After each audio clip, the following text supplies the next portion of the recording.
Howdy, neighbor. Guess it's been a while, huh? Am I recording? Yep, I see the red light. That's always a good sign. I don't know why I'm standing over here like a doofus. I should stand over here. And also, put my mic over here. I'm acting like I've never recorded a YouTube video before. Hi, I'm Alex. Welcome back to the channel. It's been a while, huh? I haven't recorded in a while. I'm not going to get into it. Life happens. You'll understand. So, here's what we're going to be reading, though, in the month of May. Let's talk about it.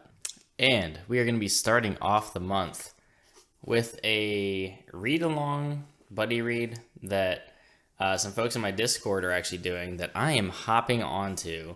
And damn it, Nick, I am determined to enjoy this book. So I apologize in advance if I don't, because apparently I'm not one for sci-fi classics because I did not enjoy Do Androids Dream of Electric Sheep? I didn't finish that. I also did not enjoy Snow Crash. I DNF'd that too. I did finish Ender's Game though. Didn't like it. But here we go with Rendezvous with Rama. And I do at least, look at how shimmery it is with my light. Anyway, so Arthur C. Clarke. So this is another sci-fi classic. It's obviously a reprint. This is not the original cover. That is probably here.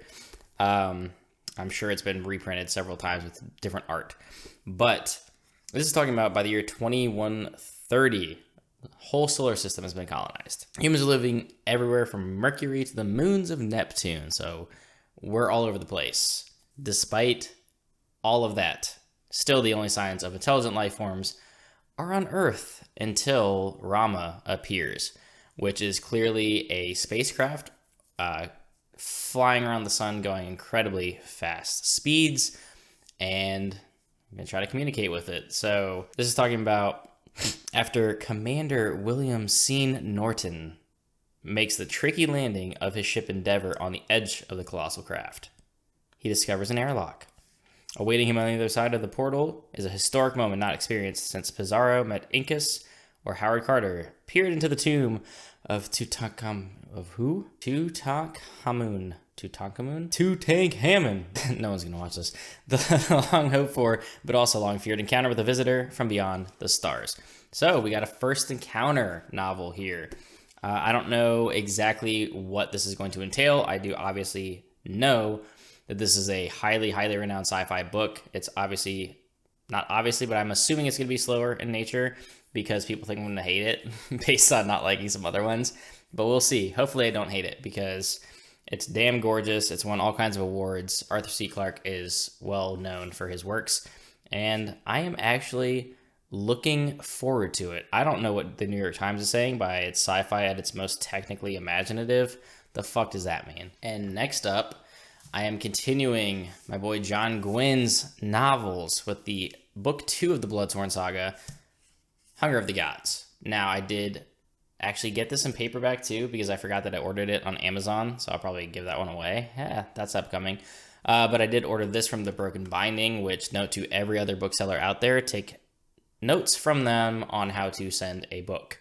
Amazon does it the worst way imaginable, where they send you a little ass cardboard dirty box that they just put your book inside of, and then it gets all scuffed up and dirty and gross.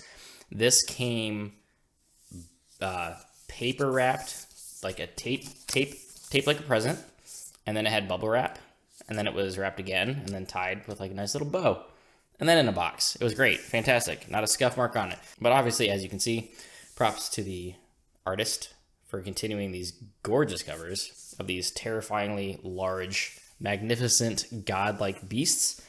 And I'm not sure where this is gonna go, other than I have heard that everybody is out for vengeance, because that's a theme with John Gwynn and his novels, especially in the Bloodsworn Saga. What did I just say? The Bloodsworn Saga. I can't talk. Looking forward to this, though, because I do love his action, his character work. The majority of his stories, I didn't love of Blood and Bone, the sequel trilogy to Faithful and the Fallen, but I did love Shadow of the Gods. I thought it was one of his most technically well-written novels. The pacing was excellent. He's just so damn efficient with his language, his choice of words. Character dialogue, I love his multi-POV that he does. I absolutely adore how he balances characters in combat and makes it feel like you're living it and that you're there with them. I said it before, you feel like you're shoulder to shoulder in the shield wall with them. It's fantastic. So I'm definitely looking to see more of that, and I want to see an expansion of the sort of mysterious and magical elements that we got dripped in toward the end of Shadow of the Gods.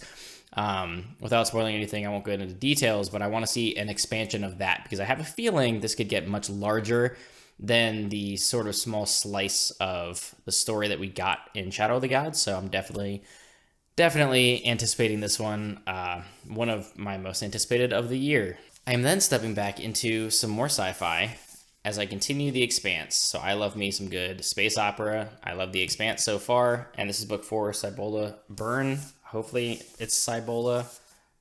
Chill out, bro. So this is book 4 of The Expanse, so I have several of them to go, and I really adore this series for what it is.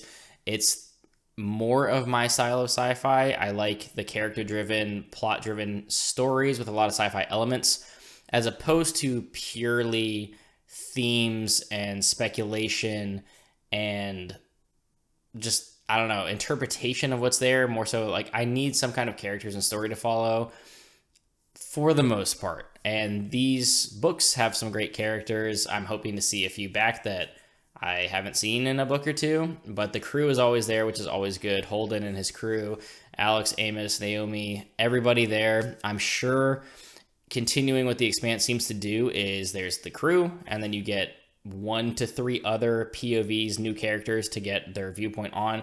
So I'm quite certain I'm going to get a slew of new characters to follow.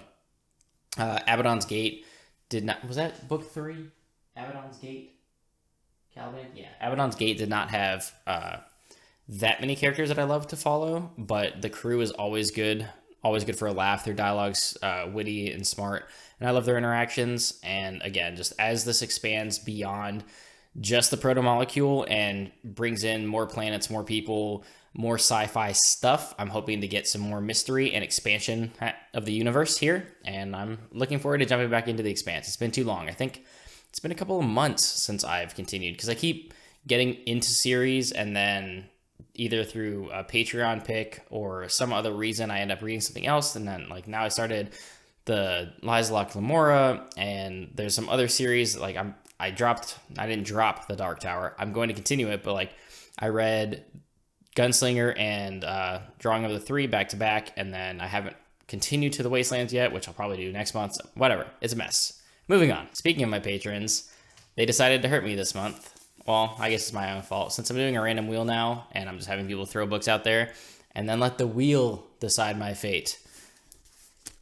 It's decided that I'm reading Pet Sematary by Stephen King, which I have heard is a fantastic novel, but it's also depressing and horrible, and it's going to make me cry, especially as a father. So, thanks, guys. I'm really looking forward to it. So far, so good. Everything that I've read by Stephen King, I have thoroughly enjoyed. I loved The Gunslinger. I really liked Drawing of the Three, even though he got a little batshit crazy with some of that. There's a character or two in there that are interesting. But I did love Salem's Lot, and I'm looking forward to the book that I am standing directly in front of like an ass. Pet Sematary. This is going so well. First video back after a few weeks, and I'm just a dipshit. So that's my May TBR. You will notice, I noticed too, but you'll also notice that the A Song of Ice and Fire read-along will have concluded because Fire and Blood is wrapping up that series that we've been doing with Leanna and Jimmy. I don't think we're going to do a World of Ice and Fire because it might be too stale. I don't know. Fire and Blood is already very much like a historical book. It is not like really a narrative. It's not character driven. It's literally telling you the history of the Targaryens, which is super awesome, but it's missing something for me personally. So I don't know if we'll do a World of Ice and Fire. Anyway, that's a side tangent. We'll talk about that later, but that's what I'm reading in May. I'm looking forward to all these books. Obviously this series will wrap up next year after, who knows. I've got like 5 more Expanse books after this. Stephen King, I've got a whole shelf of Stephen King books that I'm getting my way through. I will continue The Dark Tower soon. Rendezvous with Rama, we'll see. Hopefully I don't strike out again on liking a classic sci-fi tale that is not character or plot driven necessarily and is a little bit slower and makes me think, because I'm a big dum-dum and thinking hurts my brain. So that's what I'm reading. What are you reading? This is what I'm looking forward to reading. How about you? I'd love to know your thoughts on any of these books, anything that you're reading upcoming, and that's the video. Bye.